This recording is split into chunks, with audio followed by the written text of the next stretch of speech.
చిత్రవదకు స్వాగతం మిత్రులారా. ఈరోజు వాయిదాలో అండి మనం మాట్లాడుకోబోయే విషయం ఏంటంటే మనోజ్ శర్మ అని చెప్పి ఒక ఇండియన్ కార్పొరేట్ కంపెనీలో పనిచేస్తున్నారు. ఆయన ఎంప్లాయ్ అయినా రీసెంట్గా మీరు చూసారో లేదో న్యూస్ ఎక్కువ పెద్ద హైలైట్ అవ్వలేదు. బట్ ఆయన బలవన్మరణం పొందారు. సేమ్ ఇలాగే మ్యారిటల్ ప్రాబ్లమ్స్లో ఫ్యామిలీ గొడవల్లో పడి అతుల్ సుభాష్ కేసు గుర్తుంది కదా బెంగళూరులోది, సేమ్ అలాగే జరిగిందండి ఇది కూడా. బాధాకరమైన విషయం ఏంటంటే 25 ఇయర్స్ ఏజ్, ఆయన వయసు 25 సంవత్సరాలండి. సాధించాల్సింది చాలా ఉంది, చేయగలిగిన సత్తా ఉంది. బట్ ఇప్పటికి ఇంతకు ముందు ఆల్రెడీ మంచి కంపెనీస్లో పనిచేశారు, ఇప్పుడు కూడా మంచి కంపెనీలో పనిచేస్తున్నారు. ఒక్కసారి బ్యాక్గ్రౌండ్ చూద్దాం ఈయన ఏంటి అని చెప్పి. 2024లో పెళ్లి చేసుకున్నారండి. భార్య ఆయన కలిపి భార్యాభర్తలు ఇద్దరు ఆగ్రాలో ఉంటున్నారు. ఆగ్రాలో ఉంటూ అక్కడే జాబ్ చేసుకుంటున్నారనమాట. అయితే ఫిబ్రవరి 2025 అంటే ఈ సంవత్సరమే ఫిబ్రవరి నెల, పోయిన నెల ముంబై వెళ్ళారు ఇద్దరు. But all of a sudden February 24వ తారీఖున వెనక్కి వచ్చి ఆయన ఇంటి దగ్గరే, ఆగ్రాలో ఆయన ఇంటి దగ్గరే బలవన్మరణం పొందారనమాట అండి. బెంగళూరులో మన అతుల్ సుభాష్ కేసు ఉంది కదా, ఆయన చూసి ఇన్స్పైర్ అయ్యారో ఏంటో కానీ ఈయన కూడా అలాగే ఒక 7 నిమిషాల పాటు వీడియో రికార్డ్ చేసి అలా వెళ్ళిపోయారండి. అయితే ఆ వీడియోలో ఆయన రికార్డ్ చేసిన వీడియో నేను అంతా విన్నానండి. కేసు గురించి కూడా చదివాను నేను, ఎలా ఏం రిజిస్టర్ చేశారు ఏంటని చెప్పి. ఆయన చెప్పింది ఏంటంటే అండి, సేమ్ మళ్ళీ మగవాళ్ళకి రక్షణ లేదు, లైక్ న్యాయ వ్యవస్థ సపోర్ట్ చేయట్లేదు, వన్ సైడ్ అయిపోతుంది, ఓకే తర్వాత ఏదో ఒక చట్టం రావాలి అని చెప్పి ఇలా ఒక 7 నిమిషాల పాటు వీడియో రికార్డ్ చేశారు. అయితే ఆయన భార్య మీద అనుమానం ఉందండి ఈయనకి. ఆవిడకి ఒక బాయ్ ఫ్రెండ్ ఉన్నారని చెప్పి, అది అతనికి తెలిసిందని చెప్పి, తర్వాత పెళ్లిలో ఈ సంవత్సరంలో పెళ్లి జరిగిన ఒక సంవత్సరంలో కూడా నరకం చూశానని చెప్పి చెప్పుకొచ్చారు. అదే విషయంలో అతుల్ సుభాష్ గురించి ఆయన ప్రస్తావించారు ఆ 7 నిమిషాల వీడియోలో కూడా. అయితే నా పర్సనల్ ఒపీనియన్ అండి, దీన్ని అబ్జర్వ్ చేసిన తర్వాత నా పర్సనల్ ఒపీనియన్ ఏంటంటే అతుల్ సుభాష్తో పోల్చి చూడటం తప్పు అవుతుందండి.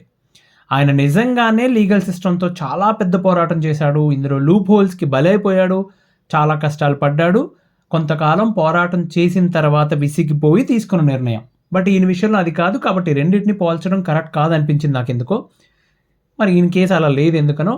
సరే, ఎప్పట్లానే ఆయన అంటే ఆ కేసులో జరిగినట్టు కాకుండా ఈ కేసులో ఈయన భార్య ఎవరైతే ఉన్నారో, ఈయన ఏదైతే అలిగేషన్స్ ఇస్తున్నాడో ఆయన భార్య వీడియోలోకి వచ్చారు, ఆయన లైవ్లోకి వచ్చారు. ఆవిడ సింపుల్గా ఒక స్టేట్మెంట్ ఇచ్చారండి, ఒక్కటే స్టేట్మెంట్. అతనికి ఏదో సైకలాజికల్ ప్రాబ్లం ఉంది, ఇంతకు ముందు కూడా చాలాసార్లు ఇలాంటి అటెంప్ట్ చేశాడు, చేయి కోసుకోవడం, ఈ మణికట్టు దగ్గర కోసుకోవడం, అది కూడా పెళ్లికి ముందు కూడా ఒకసారి జరిగిందని చెప్పి ఆవిడ చెప్పారండి. అదే విషయాన్ని అతను కూడా మాట్లాడాడు, ఏదో చేసుకున్నా ఇంతకు ముందు అని చెప్పి అతను కూడా మాట్లాడాడు వీడియోలో. ఓకే, అలాగే ఈ సంఘటన జరిగిన రోజట ఆవిడ భార్య ఎవరైతే ఉందో ఆవిడ ఆడపడుచుకి, అంటే ఇతనికి అక్కో చెల్లో, సబ్జెక్ట్ ద కరెక్షన్, ఆవిడకి ఫోన్ చేశారు, మెసేజ్ కూడా పెట్టారు. ఏమని, బాబు మీ అన్నయ్య లైక్ చాలా కోపంగా వచ్చారు, రావటం ఆగ్రా వచ్చారు, ఒకసారి వాళ్ళ ఇంటికి వెళ్ళండి, ఏం చేస్తున్నాడో చూడండి, ఫోన్ చేస్తే తీయట్లేదని చెప్పి ఆవిడకి చెప్పింది అనమాట అండి.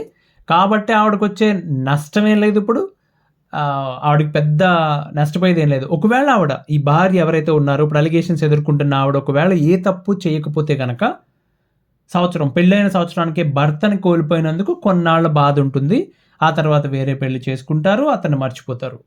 ఒకవేళ ఆవిడ ఏదైనా తప్పు చేసి ఉన్నట్లయితే, నిజంగా అతను అపరిందలు వేసినట్టు, నిందలు వేసినట్టు నిజంగా ఏదైనా తప్పు చేసి ఉంటే కనుక ఆవిడ వెంటనే వేరే పెళ్లి చేసుకుంటుందండి, వెంటనే అతను మర్చిపోతుంది. సో ఆవిడకి వచ్చే నష్టం లేదు ప్రస్తుతానికి. అయితే అండి, ఈ విషయం ఎందుకు ప్రస్తావించాల్సి వస్తుందంటే అండి, చాలామంది కామెంట్స్లో చూస్తుంటాం, మనం బయట అంటుంటాం, మాటకి చాలా సింపుల్గా నా వల్ల కావట్లేదు, నేను ఏదైనా చేసుకుందాం. ఏం చేసుకుంటావు సార్, ఏం చేసుకుంటారు మీరు? నేను ఒకసారి అండి ఒక యూరోపియన్ కంట్రీస్కి చెందిన ఒక జడ్జ్, ఒక రిటైర్డ్ జడ్జ్ అనమాట, ఈ కోర్టు జడ్జ్ ఉంటారు కదా, ఆయన ఇంటర్వ్యూ చూసా.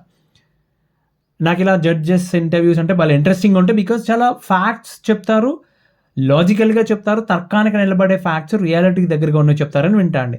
ఆయన క్వశ్చన్ అడిగారు, ఓకే, భలే నచ్చే పాయింట్ అది. ఏంటంటే ప్రపంచంలో అన్నిటికంటే మనకు ముఖ్యమైనది ఏంటి, మీరు చెప్పండి, మీకు ఏది ముఖ్యం అన్నిటికంటే? అంటే నాకు ఇది ప్రాణం, ఆరో ప్రాణం అంటుంటారు కదా, మీరు ఏంటి ఇప్పుడు నాకు ఒకడు అంటాడు నాకు కొబ్బరి చట్నీ అంటే ప్రాణం, ఒకడు బెల్లం జిలేబీ అంటే ప్రాణం, ఒకడు మా అమ్మాయి అంటే ఇష్టం, నా భార్య అంటే ఇష్టం, నా భర్త అంటే ఇష్టం చెప్తుంటారు కదా, మీకు ఏది ముఖ్యం?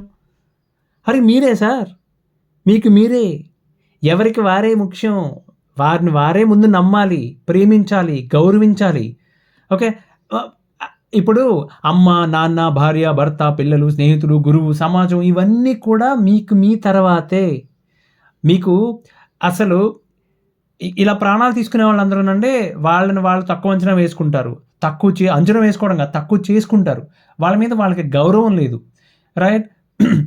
వాళ్ళ గురించి వాళ్ళకి బాధే లేదు అసలు. ఇప్పుడు నీ తర్వాత నీ బాధ్యతలు ఎవడు తీసుకుంటాడు? నువ్వు చేయాల్సిన పనులు ఉన్నాయి, నువ్వు కాపాడాల్సిన ప్రాణాలు ఉన్నాయి, నీ మీద ఆశలు పెట్టుకున్న వాళ్ళు వెనకాల ఉన్నారు.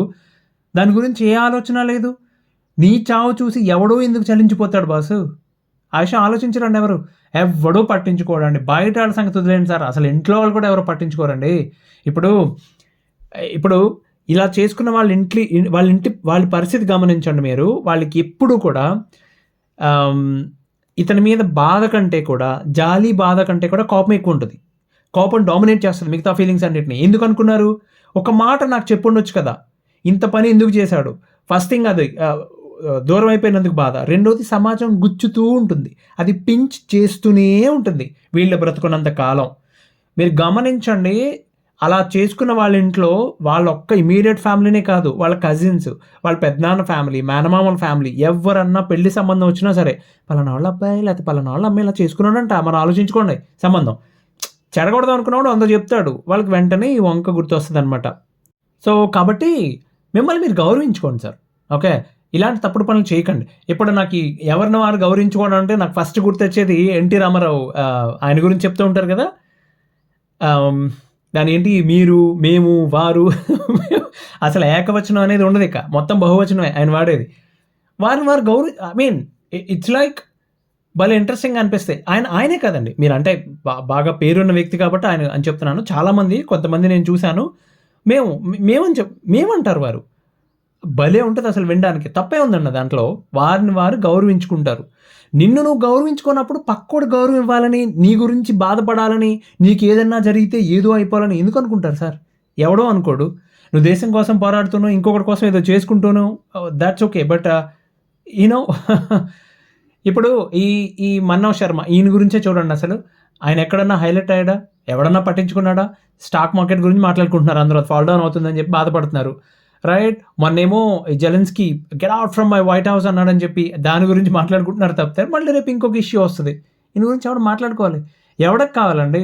ఇప్పుడు మన అతుల్ సుభాష్, నిన్నేమో ఈయన మన్నవ్ శర్మ, ఇట్టే మర్చిపోతారు. వాళ్ళ తల్లిదండ్రులకు ఉంటుంది, అది కూడా కొన్నాళ్ళే. కాబట్టి ఎవరికన్నా ఏదైనా చేసుకుందాం అనుకునే వాళ్ళండి, మీరు ఇలా చేసుకోవడం వల్ల మీకే కాదు, మీ కుటుంబానికి కానీ సమాజానికి కానీ ఏం ఉపయోగం లేదు. నష్టం ఉంది, నష్టం చాలా ఉంది.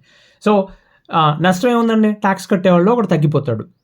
అయితే ఒక లాభం ఉందండోయ్, ఒక లాభం ఉంది. ఏంటంటే, మీరు ఎవడన్నా ఇలా సడన్గా వెళ్ళిపోతే బలవంతంగా నీళ్లు, ఆహారం కన్జ్యూమ్ చేసేవాళ్ళు ఒకటి తగ్గుతాడు.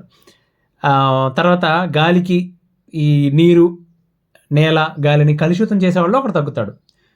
ఇవి లాభాలు ఉన్నాయి. అంతే తప్పితే ఎవడో పట్టించుకోడు సార్. మీ ఎమోషన్స్ని మీరు కంట్రోల్లో పెట్టుకోండి, ఓకేనా?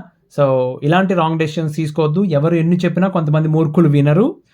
వాళ్ళు ఏదో చేస్తున్నాం అనుకుంటారు, వాళ్ళ మీద జాలి కలుగుతుంది అనుకుంటున్నారు. ఒక్క విషయం గుర్తుపెట్టుకోండి, ఇలా బలవన్మరణం పొందిన వాళ్ళ మీద ఎవ్వడికి ఏ విధమైన జాలి ఉండదు. ఒకవేళ జాలి ఉన్నా పబ్లిక్గా ఎక్స్ప్రెస్ చేయడానికి ఇంట్రెస్ట్ చూపించరండి, ఓకేనా? మీరు అనుకోవచ్చు కొంతమంది విషయాల్లో చేశారు కదా. No, it's a mistake. In fact మనకు చట్టం కూడా చెప్తుంది అలా అటెంప్ట్ చేయడం క్రైమ్. తెలుసా మీకు ఆ విషయం? అది మరి. కాబట్టి కుదురుగా పనికి పోండి. ఇప్పుడే నెల మొదలైంది, మళ్ళీ నెలాఖరు వచ్చేస్తుంది, పన్ను కట్టాలి. అంతవరకు హ్యాపీగా పని చేసుకోండి. మళ్ళీ వాయిదాలు కలుద్దాం. అంతవరకు సెలవు. ధన్యవాదాలు.